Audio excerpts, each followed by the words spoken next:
UG ఆయుష్ 2025 convener కోటాలో stray vacancy round వాళ్ళకి web options అయితే ఇవ్వడం జరిగింది. వీడియో ఏమీ పెట్టకుండా జస్ట్ పవర్ పాయింట్ ప్రజెంటేషన్ ఇస్తున్నాను అని చెప్పి ఏమీ అనుకోవద్దు. ఎందుకంటే ఇప్పుడు నేను జర్నీలో ఉన్నాను, అలానే వీడియో పెట్టకుండా ఉండలేను, ఎందుకంటే చాలా అత్యవసరం. రేపు మధ్యాహ్నంతో కౌన్సిలింగ్ కంప్లీట్ అయిపోతుంది కాబట్టి ఇది మీకు తెలియజేయాలని చెప్పేసి ఇలా పవర్ పాయింట్ ప్రజెంటేషన్ ఇస్తున్నాను. అందరు అడుగుతున్నట్టుగా స్టే వేకెన్సీకి ఫ్రెష్ రిజిస్ట్రేషన్ అయితే మళ్ళీ ఇవ్వలేదు. ఒకవేళ ఇచ్చుంటే మనకి నోటిఫికేషన్ ద్వారా చెప్పేవాళ్ళు. సో నోటిఫికేషన్ రాలేదు అంటే ఫ్రెష్ రిజిస్ట్రేషన్ కూడా లేదు అని అర్థం. కాబట్టి ఫ్రెష్ రిజిస్ట్రేషన్ అయితే ఎవరికి లేదు.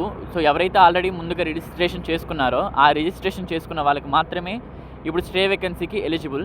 ఈ స్టే వేకెన్సీ కూడా ఫస్ట్ 3 కౌన్సిలింగ్స్లో సీట్ రాలేదో వాళ్ళు మాత్రమే అప్లై చేసుకోవడానికి వీలుంటుంది. అంతేగాని 3 కౌన్సిలింగ్స్లో సీట్ వచ్చి వదులుకున్న వాళ్ళకైతే అప్లై చేసుకోవడానికి వీలుండదు.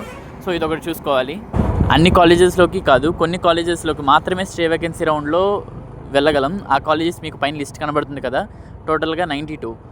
మొత్తం హోమియో, ఆయుర్వేదిక్, యునాని అన్నీ కలిపి 92 ఉన్నాయి. సో జాగ్రత్తగా చూసి పెట్టుకోండి. Thank you for watching this video.